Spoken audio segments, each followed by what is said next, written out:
as promised, new shipment. And as you can see, SDs, lots of them. And a lot of the other fun kits that Bandai makes. So we'll look at those in a second. Got that big Penelope in, some nice high grades. We'll get to that real grade there. A couple MGs, the High News back, which is great.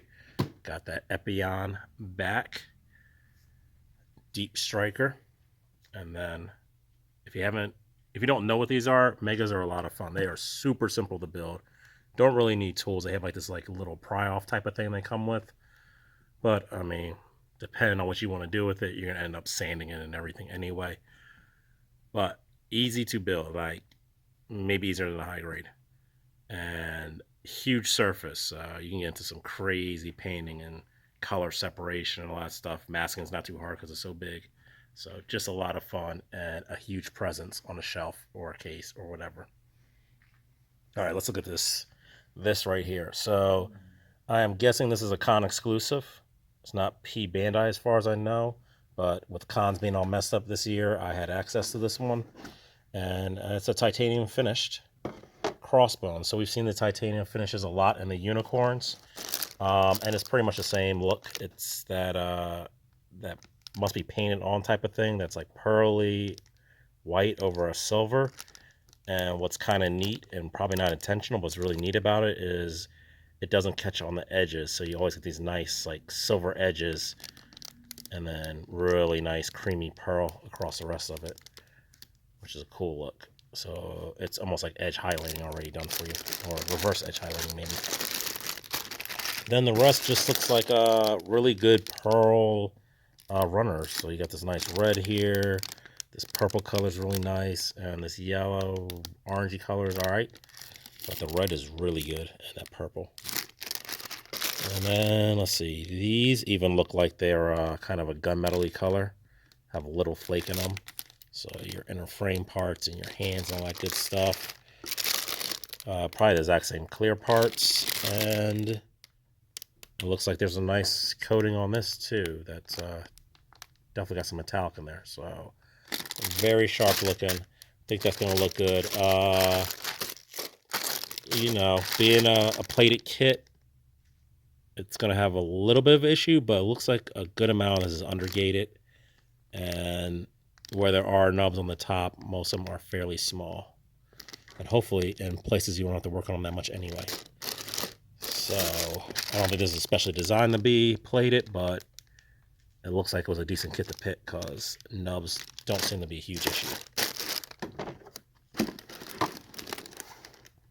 All right, this one I think is pretty cool. So think of this as my first Gundam. This is not like, this is a new entry grade. So we've seen those in the DBZs. I had a couple of those about a month ago. I got a couple more in today. But what you're looking at is not that old first grade junk that you had to sit there and paint to make it look half decent. This is actually decent out the box. It says it doesn't need any tools, doesn't need paint, no stickers. So good, right? I mean, you can break this stuff out by hand, but you might want to use a tool just to have the cleanest disconnection point, you know? So the main difference, no poly caps, and there are like no panel lines on this thing. So I guess that's money saving right there, but that's what they did. And you're just getting a nice, easy to build kit. So I would recommend this for younger builders. I would recommend this for super brand new builders, like your first Gundam you're gonna build. These probably can be built between 30 minutes to an hour, sort of like 30-minute missions. And who I'd really recommend this to is the builder who wants to get their friend in and needs to give them their first taste of the addiction. So give them their first hit and they will be hooked.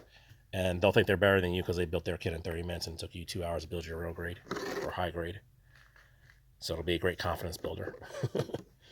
All right, the new PlayStation. We've had the Genesis, I believe it was, or one of the Sega systems. This thing's cool.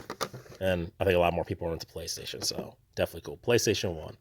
And if you look at it, they actually looked at the real board and they molded it in the exact same shapes. Not all that color. You can go and paint it if you want, and you have a picture of the real board right there, so you can paint exactly that way.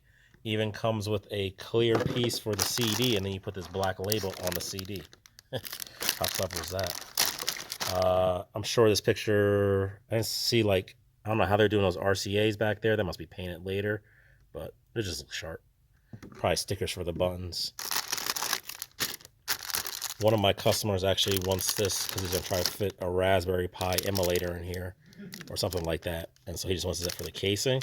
And if it can fit in there, this is really small. This is, what scale is this? 2/5 scale.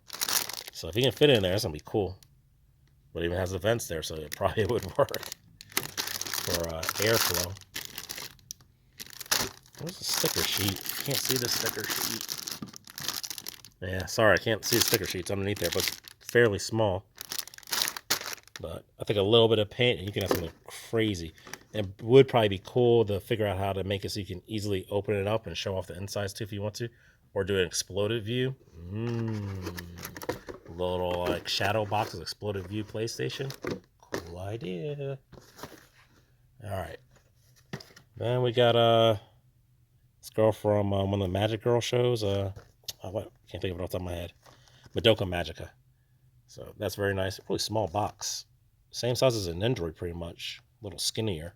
But super small box. Like fits in my hand. LBX. So if you've been collecting the LBXs, this is the like little cell phone controller thing they use in this show to go along with your LBXs if you want to make it look kind of legit, right? Got those scenic bases back in. Really nice. Put that work in. You have something really cool like that. A couple more of the Yamada ships, or yeah, Star Blazers as we call in the States. Got our supplies back in with the Mr. Surfacer and 1200 and 1000 and Mr. Setter, Mr. Softener, and the great Mr. Leveling Thinner. And then the One Piece ships. A couple of these I haven't had, so that's cool. I was able to find a couple that I didn't have, and they're really cool. So if you like ships at all, it's kind of a mix of old school modeling and with anime, so a lot of fun. And then some really fun chopper type stuff, chopper vehicles. Here's those other entry builds. So that's the Vegeta, and that's the Goku. So I had an idea for the RX. I originally was going to try the cell shade comic book style on an Optimus Prime, which has really small panels because it's one of those Flame Toys ones, not like old school Optimus Prime. I think it might work better on this RX. Since this is such a basic kit, just go to town on it. So I might try that. Fate Grand Order chibi characters are back in. More LBX. So we had some LBX earlier in the week. So I think we have a good portion of the LBX line now. The Nerve Ash back in. This one, what's this? Full Metal Panic. That suit's pretty cool.